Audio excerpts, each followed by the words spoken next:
प्रफुल्ल जी ने धन की बात की, मैं तन और मन की भी बात करूंगा। मेरी एक दादी थी, अभी थोड़े दिन पहले उनका देहांत हुआ। वो जब तक उनका शरीर चलता था, वो कट्टर स्वामीनारायण थी, जब तक उनका शरीर चलता था वो हर पूर्णिमा को वड़ताल में जो स्वामीनारायण मंदिर है वहां जाती थी। कोई सुविधा नहीं थी, बस से जाती थी, ट्रेन से जाती थी, कुछ ना मिले तो पैदल जाती थी, कोई ना कोई जुगाड़ करके वो जाती थी, क्योंकि उनको वहां जाना था, उनकी वहां श्रद्धा थी, उनको ये बताया गया था कि ये करना धर्म है। वो सत्य है असत्य है वो बात की चर्चा का विषय है, लेकिन एक समर्पण तो था ना कि हमें वहां जाना है। अभी थोड़े दिन पहले अमावस्या गई, मेरे घर पे पास बहुचर माता का मंदिर है, वो अमावस्या के दिन बहुत लोगों की भीड़ वहां पे इकट्ठित हुई। हर कई लोग ऐसे जो नियमित अमावस्या भरने के लिए वहां आते हैं, दर्शन करने आते हैं। वो सत्य असत्य की बात मैं फिर से छोड़ देता हूं, लेकिन वो आते हैं। क्यों आते हैं? क्योंकि वहां उनका समर्पण है। क्या हम ऐसा कोई समर्पण हमारी संस्था, हमारे आर्य समाज, हमारे ये दर्शन योग धाम के प्रति नहीं ला सकते? महर्षि दयानंद ने बोला है कि हमें हर पूर्णिमा और अमावस्या को विशेष यज्ञ करना है। हम सब गृहस्थ घर पे नहीं कर सकते, चलो महीने में एक बार आप यहां पे आओ, आप नियम बनाओ कि हर पूर्णिमा या हर अमावस्या के दिन प्रातः या सायंकाल का जो यज्ञ है हम यहीं आकर करेंगे। धन तो प्रफुल्ल भाई ने मांग लिया, धन से हम भवन बना लेंगे, लेकिन लोग ही नहीं रहेंगे तो भवन का हम क्या उपयोग करेंगे? आप हर महीने एक प्रतिज्ञा लीजिए कि भाई हर महीने मैं इस तिथि को पूर्णिमा या अमावस्या, वो गुजराती में बोलते पूनम भरवा जाइए छे, अमास भरवा जाइए छे, तो पूनम और अमास क्या मंदिर में जाकर ही भर सकते हैं क्या? आप भी पूनम और अमास भरने आओ ना हमारे यहाँ पे, किसने रोका है?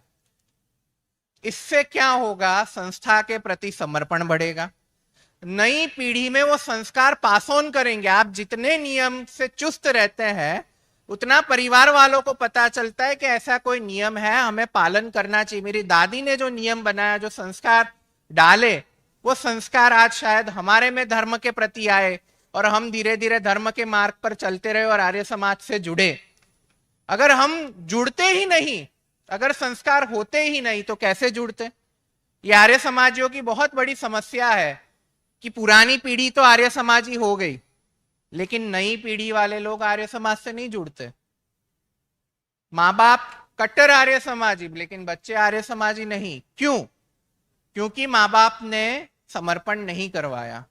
तो मैं आपसे केवल एक संकल्प मांगता हूं कि भाई आप नियमित हर महीने पूर्णिमा या अमावस्या भरने आप यहाँ पे आइए, हमारे कार्यों को देखिए। आप आएंगे तो हमें भी आपके ज्ञान का लाभ मिलेगा कि देखिए ये ठीक नहीं हो रहा है, इसको आप सही करवाइए, यहाँ पे ये करने की आवश्यकता है, आप उसको करवाइए। यहाँ कार्य करने वाले तो सारे ब्रह्मचारी और सन्यासी है, उनको संसार का कुछ पता नहीं चलता। आप आएंगे तो फीडबैक देंगे, तो कृपया नियमित तौर पे एक आने का आप नियम बनाइए। दूसरा एक नियम मैं आपसे हाथ जोड़कर मांगता हूं कि आपके बच्चे जितने भी गृहस्थ हैं, उनके बच्चे, हमारे यहाँ पे 2 जन्मतिथि चलती है, एक है अंग्रेजी कैलेंडर के अनुसार और एक है भारतीय कैलेंडर के अनुसार। अंग्रेजी कैलेंडर के अनुसार बच्चों को जैसे सेलिब्रेट करना है करिए, कोई मैं आपत्ति नहीं उठा रहा हूं अभी, लेकिन आपकी जो भारतीय तिथि के अनुसार आपके बच्चे की बर्थडे है, वो गुरुकुल में ही जाकर सेलिब्रेट करिए। आप बर्थडे पार्टी शौक से करिए अंग्रेजी तिथि के अनुसार, लेकिन आपके बच्चे, मैं बच्चों पे खास भार दे रहा हूं, आप सेलिब्रेट करके जाओगे, बच्चे नहीं जुड़ेंगे, काम नहीं होगा। बच्चों को जोड़ना है तो आप आओ, तिथि पर यहाँ पे सेलिब्रेट करो, नजदीक के आर्य समाज के गुरुकुल में जाके सेलिब्रेट करो, तभी नई पीढ़ी हमसे जुड़ेगी। मुझे इस बात का बहुत अफसोस है कि मुझे महर्षि दयानंद 30 वर्ष की आयु पे मिले। अगर वो मुझे 15-16 वर्ष की आयु पे मिल जाते तो मेरे जीवन में और बहुत उद्धार हो जाता।